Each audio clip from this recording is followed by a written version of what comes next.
السلام عليكم ورحمة الله وبركاته. بسم الله الرحمن الرحيم. الحمد لله رب العالمين، والصلاة والسلام على سيد المرسلين وعلى آله وصحبه أجمعين.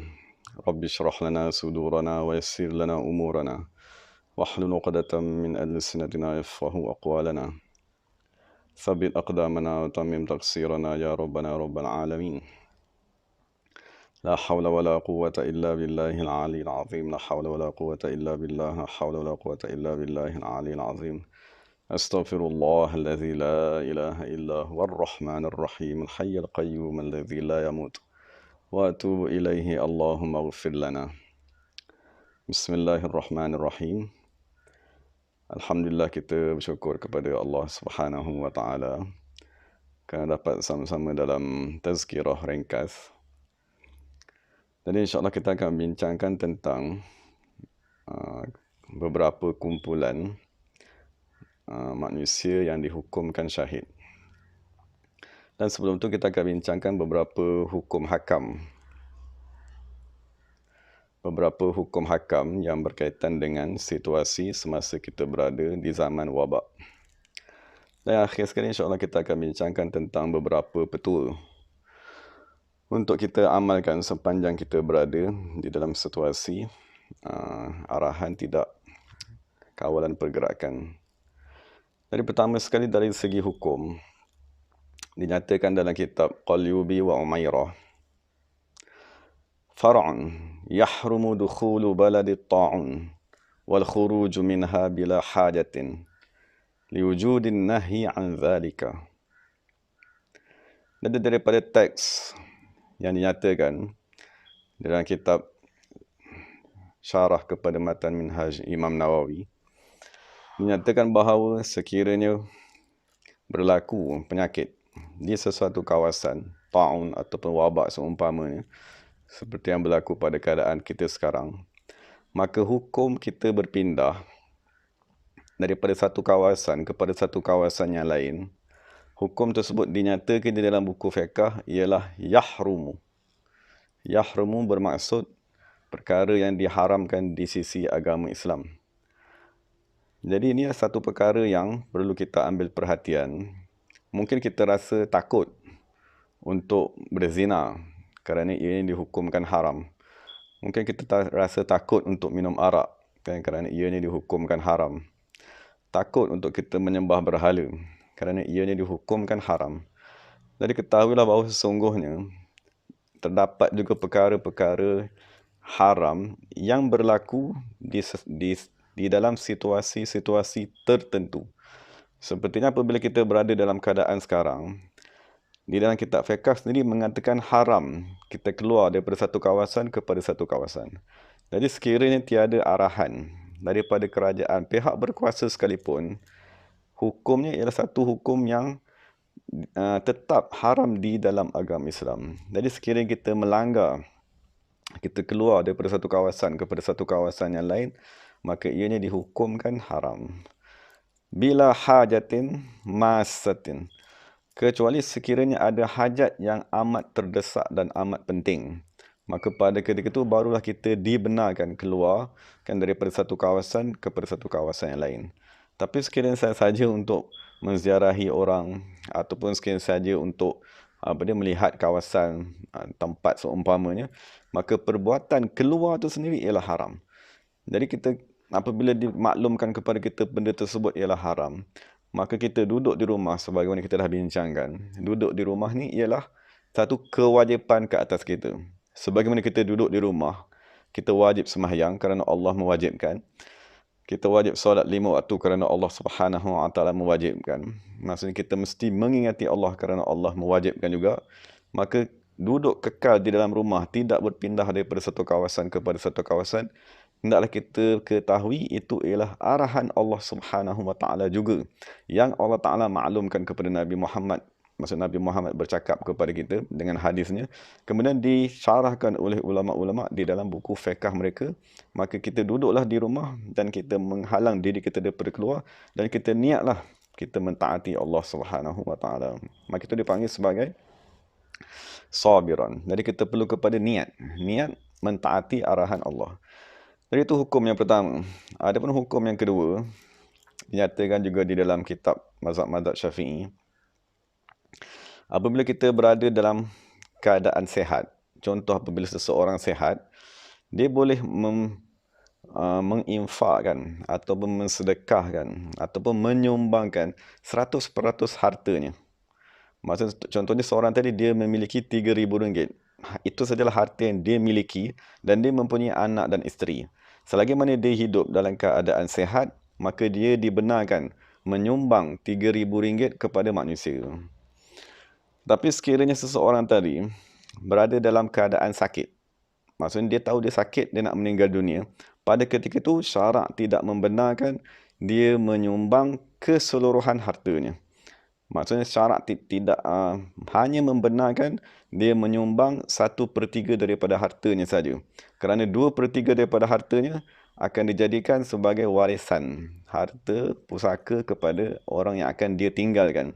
Dan apabila kita berada dalam keadaan sakit yang diistilahkan sebagai makhuf, sakit yang ditakuti membawa kepada kematian, maka orang tadi hanya layak bersedekah 1/3 daripada hartanya.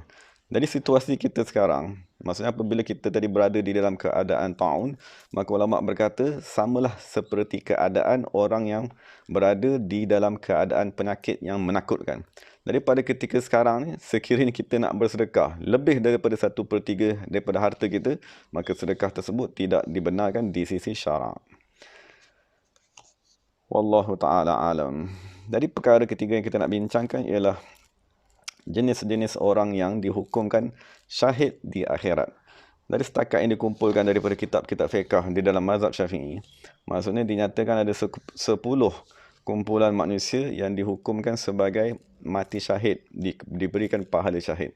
Pertamanya, al-mayitu fi talabil ilmi walau ala firashihi. Pertamanya, orang yang mati dalam keadaan dia sedang menuntut ilmu, walau ala firashi, walaupun dia mati di atas tempat tidurnya.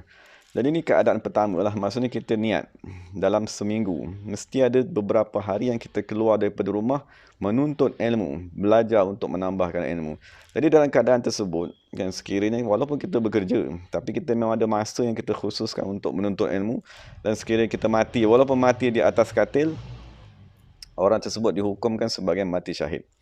Yang kedua, orang yang mati fi zamani ta'un, mati pada zaman kita ni, masa zaman wabak tengah tersebar luas, wa illam yut'an, sekalipun dia bukan mati dengan sebab ta'un, sekalipun dia mati dengan sebab yang lain, tapi apabila dia mati pada ketika wabak ni, maka dia dihukumkan mati syahid, walaupun kanak-kanak, ya subhanallah, dan walaupun hamba abdi yang dinyatakan dalam kitab lah.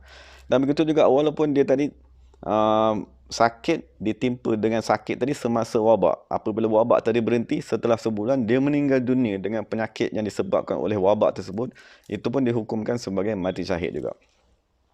Jadi amat luas. Maksudnya dalam zaman kita ni, sesiapa saja yang meninggal dunia, walaupun dengan apa saja keadaan sekalipun, maka dia dihukumkan sebagai syahid di akhirat. Dan ketiga ialah orang yang dibunuh secara zalim. Itu pun dihukumkan sebagai syahid. Dan yang keempat ialah orang yang mati tenggelam, lemas di laut. Itu pun dihukumkan sebagai mati syahid. Dan salah seorang yang dihukumkan syahid kelima ialah orang yang mati di luar kawasan tempat tinggalnya. Maksudnya dia musafir untuk menuntut ilmu, musafir untuk perniagaan, musafir untuk menziarahi, musafir ataupun untuk mendapatkan rawatan. Tiba-tiba dia meninggal dunia di tempat yang jauh, maka dia juga diberikan dengan pahala syahid. Dan yang keenam, orang yang meninggal dunia, perempuan yang meninggal dunia semasa melahirkan anak, maka ini pun dihukumkan sebagai syahid, diberikan pahala syahid walau kanat hamilan min zina. Sekalipun perempuan yang mati semasa melahirkan anak tadi, dia mengandungkan anak daripada zina, itu pun dihukumkan, dikurniakan dengan pahala syahid juga. Dan yang seterusnya ialah orang yang mati di negara kafir harbi. Maksudnya dia tadi sedang berperang ataupun dia sedang berjalan melintas sesuatu negara kafir harbi dan dia meninggal dunia, maka itu pun dihukumkan sebagai mati syahid. Dan termasuk juga orang yang mati syahid ialah orang yang mati di dalam kebakaran. Dan yang kesembilan, orang yang mati kerana dipanah petir. Maksudnya dia mati dengan sebab sa'iqah. Sa'iqah ni maksudnya petir yang turun ke bumi dengan apinya membakar ataupun menimpa seseorang, maka orang tersebut mati, dihukumkan juga dengan mati syahid. Cuma Imam Muhammad bin Ali Al-Baqir dia berkata, petir tersebut menimpa orang Islam dan menimpa selain daripada orang Islam. Cuma dia kata, wala tusibu zakir. Dia tidak akan menimpa orang yang berzikir. Maksudnya sekiranya berlaku hujan, guruh, petir dan seumpamanya, maka kita sekurang-kurangnya kita bacalah subhanallah wa bihamdihi. Jadi sekiranya kita baca subhanallah wa bihamdihi, Allah Subhanahu wa taala menyelamatkan kita daripada petir tersebut. Dan yang terakhir sekali yang dinyatakan dalam buku-buku fiqh mazhab Syafi'i, antaranya dalam kitab Mi'anah Talibin, kumpulan ke-10 yang dihukumkan sebagai mati syahid ialah al-mayyitu ishqan. Maksudnya orang yang mati kerana memendam rasa kecintaan yang amat sangat kepada seseorang yang lain. Maksudnya kita pernah berjumpa dengan seseorang, sama ada lelaki melihat perempuan ataupun perempuan melihat lelaki. Kemudian Allah Ta'ala uji dia dengan kecintaan yang amat sangat. Dengan sebab kecintaan tersebut, dia pendam di dalam dirinya, dia pendam, sehingga dia sakit lalu dia meninggal dunia. Kerana memendam perasaan kecintaan tersebut, maka orang tersebut dihukumkan juga sebagai mati syahid. Tetapi disyaratkan juga untuk mati syahid tadi, syaratnya dia tidak pernah melakukan hubungan dengan orang tersebut, sama ada berkhalwat ataupun dia tadi menceritakan tentang perasaan hatinya. Jadi itu syarat seseorang yang diuji dengan kecintaan kepada seseorang yang dia betul dia memang tak akan boleh kahwin pun. Kan sama ada orang tadi di luar negara ataupun jauh, maka sekiranya dia mati menahan keadaan tersebut, dia dihukumkan mati syahid. Jadi itu diistilahkan sebagai al-mayyitu ishqan. Jadi sebagai penutupnya kita akan bincangkan tentang beberapa petua yang dinyatakan di dalam buku fiqh mazhab Syafi'i untuk kita tadi menyelamatkan diri kita daripada keadaan wabak yang melanda sekarang. Tapi sebelum kita nak bincangkan tentang beberapa petua yang dinyatakan oleh ulama di dalam buku fiqh ni, pertama sekali kita kena bincangkan hubungan antara sebab dan musabab. Maksud hubungan antara sebab seperti makan dan musabab, maksudnya perkara yang terhasil seperti kenyang. Pertama sekali kita kena memahami ini ialah hubungan rabtun adiyun, hubungan yang berlaku secara adat, yang tidak memberi kesan. Maksudnya bukanlah makan tadi yang mencipta kekenyangan. Maksudnya yang mencipta kekenyangan ialah Allah Subhanahu wa taala.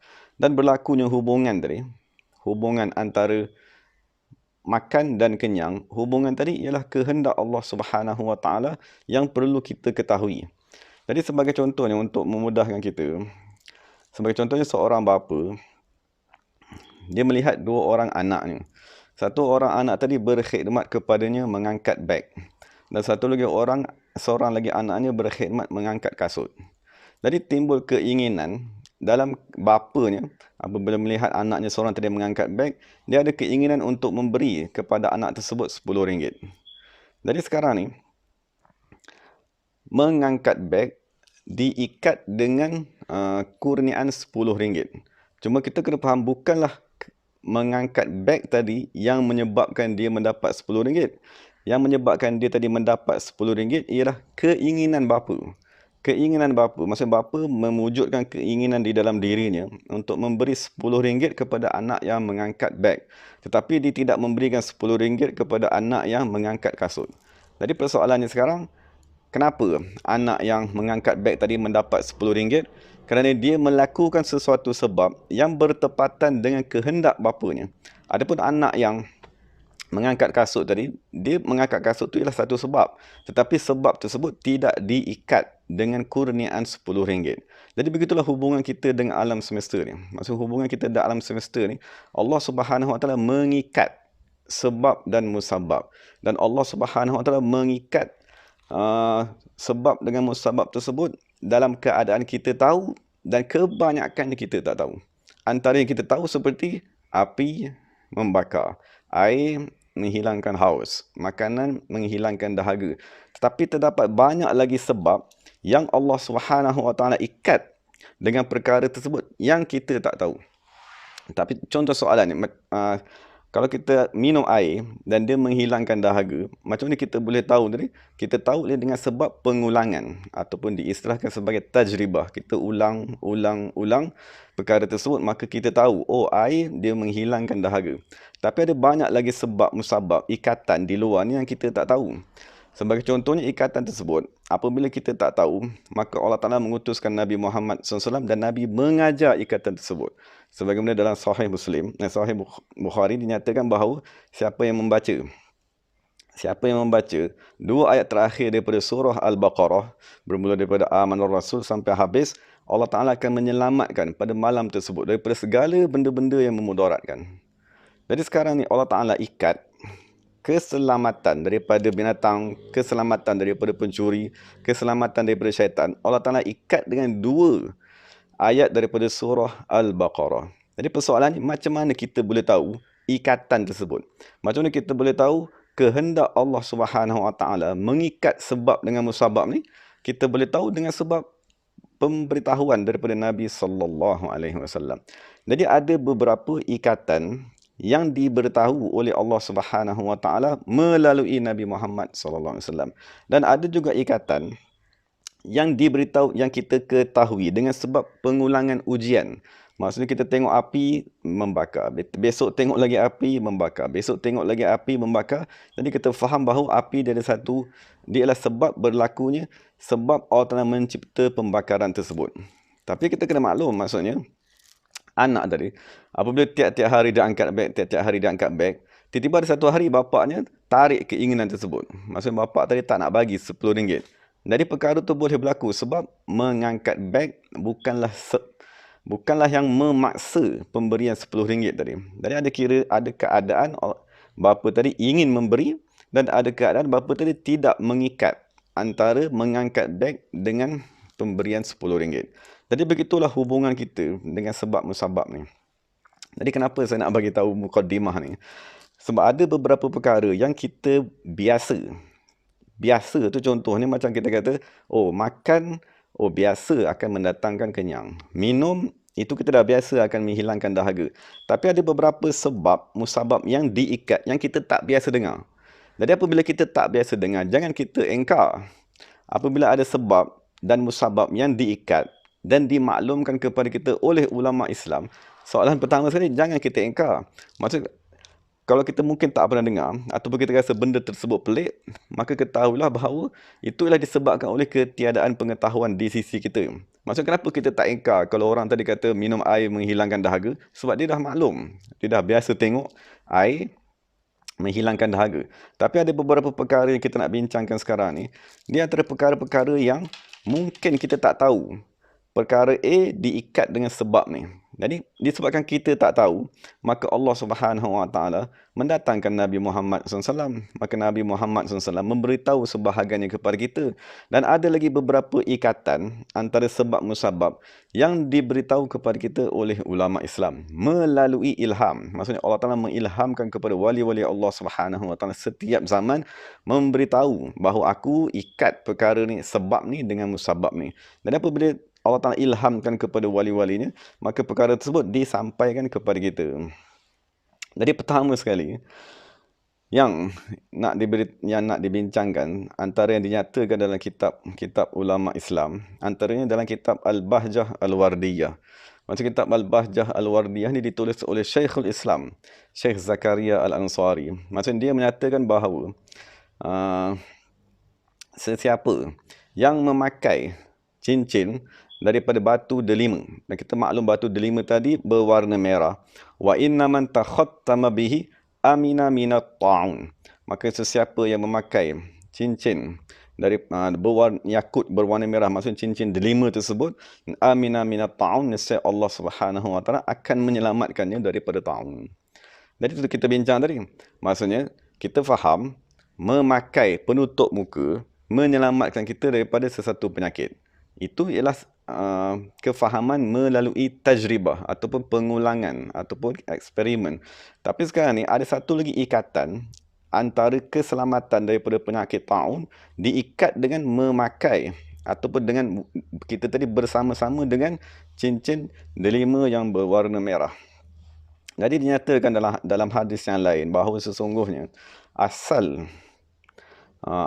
usul daripada Hajar Aswad kan yang berada di Kaabah tadi, dia berasal daripada batu delima yang Allah Ta'ala turunkan daripada syurga, dan asalnya dia berwarna merah, dan asalnya batu Hajar Aswad tadi, siapa saja yang memegangnya, sekiranya orang tadi sakit, maka orang tadi akan sembuh.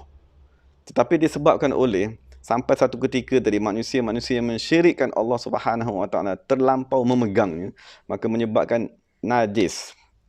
Manusia mensyirikkan Allah menyebabkan batu tersebut menjadi hitam. Jadi nak dia bagi tahunya, sememangnya batu delima tadi dia ada khasiat yang Allah Ta'ala letakkan pada batu tersebut menyembuhkan penyakit manusia. Jadi dengan sebab itulah Syekhul Islam Zakaria Ansari dia menyatakan bahawa sesiapa saja yang memakai cincin yang diperbuat daripada batu delima, moga-moga Allah Subhanahu Wa Taala menyelamatkannya daripada penyakit taun. Sebagaimana kita punya kefahaman sekarang, siapa yang keluar daripada rumah menutup muka, kan maksudnya memakai penutup muka dan seumpamanya, memakai sarung tangan, dan kalau ada hospital tadi dia akan memakai semua plastik baju, lapis-lapis sebagainya, akan menyelamatkannya daripada penyakit yang berjangkit tersebut. Jadi itu semua ialah asbab. Menutup muka, kan, memakai sarung tangan, itu semua ialah asbab. Tetapi ada satu lagi asbab yang mungkin kita tak tahu. Dan apabila kita tak tahu, ulama-ulama Islam dia memberitahu kepada kita.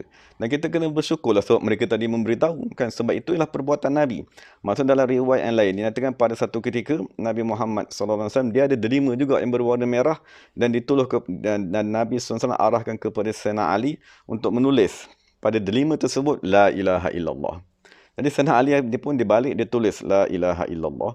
Kemudian apabila Sayyidina Ali datang bawa kepada Nabi Muhammad SAW, Nabi Muhammad mendapati pada delima tersebut tertulis la ilaha illallah Muhammad Rasulullah. Jadi Nabi tanya, wahai Sayyidina Ali, aku tidak mengarahkan kamu pun untuk menulis Muhammad Rasulullah. Maka Sayyidina Ali kata, bukan aku tulis, aku hanya tulis la ilaha illallah saja. Maka pada ketika itu didengar suara kepada Nabi Muhammad SAW bahawa Allah Ta'ala memberitahu, kamu mencintai daku, lalu kamu menulis namaku la ilaha illallah. Maka Allah berkata, aku mencintaimu wahai Nabi Muhammad SAW. Maka aku menulis Muhammad Rasulullah pada cincin tersebut. Pada batu cincin delima tadi.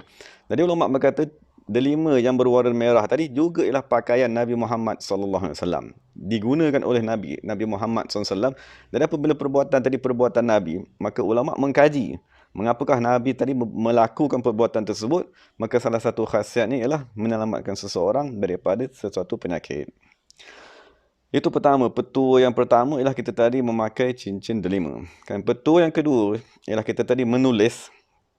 Macam kita ambil atas kertas, kita tulis Hayyun samadun baqin walahu kanafun waqi. Maksudnya kalau sesiapa nak dia boleh tak tanyalah secara khusus, nanti saya tuliskan, lepas tu kita ditulis ni dan ditampal di pintu, kan, moga-moga Allah Subhanahu Wa Taala menyelamatkan daripada penyakit tersebut masuk ke dalam rumah. Itu diambil daripada kitab Hasyiah Jamal. Dan terakhir sekali, kan, salah satu yang ini yang mungkin yang paling jarang kita dengar lah, maksudnya salah satu daripada sunnah Nabi Muhammad SAW ialah membau sikat. Sikat, kan, sikat rambut tadi tu. Salah satu sunnah Nabi Muhammad SAW yang mungkin kita jarang gunakan ialah membau sikat ke mana saja kita pergi. Jadi kalau kita maklum, mimbar di zaman Nabi SAW, kayu yang asalnya digunakan sebagai mimbar, apabila dibuat mimbar yang baru, maka kayu yang lama tadi diambil oleh sahabat. Apabila sahabat mengambil kayu yang lama tadi, sahabat potong, maka mereka buat sikat dan dibagikan kepada sahabat-sahabat. Dan untuk mengambil keberkatan sikat daripada kayu mimbar yang dipegang oleh Nabi SAW.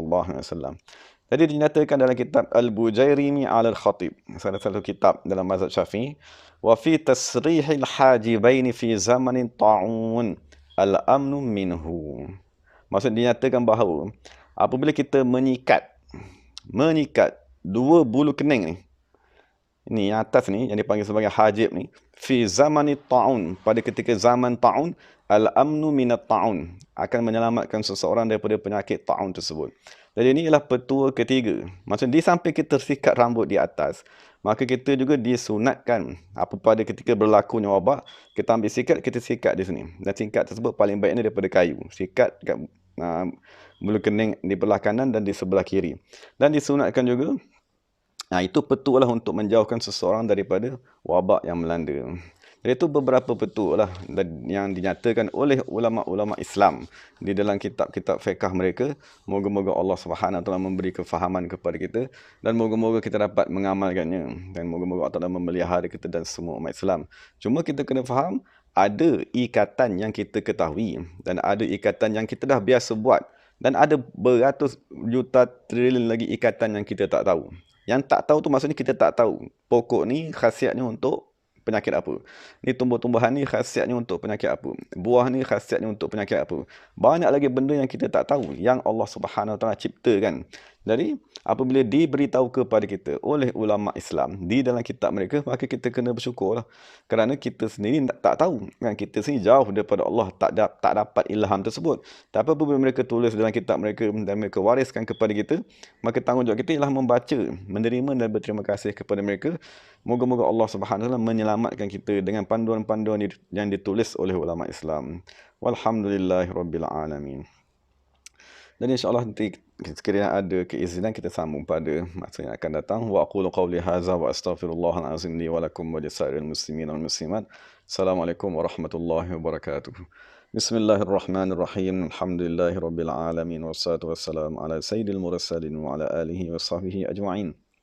ربنا ظلمنا أنفسنا وإن لم تغفر لنا وترحمنا لنكونن من الخاسرين ربنا آتنا في الدنيا حسنة وفي الآخرة حسنة وقنا عذاب النار اللهم اكشف عنا من البلاء ما لا يكشفه أحد غيرك اللهم اصرف عنا من البلاء والوباء والفحشاء وتسلط الأعداء ما لا يكشفه أحد غيرك اللهم اصرف عنا من البلاء والوباء والفحشاء وتسلط الأعداء ما لا يصرفه أحد غيرك صلى الله على سيدنا محمد النبي الأمي وعلى آله وصحبه وسلم والحمد لله رب العالمين تقبل الله منا منكم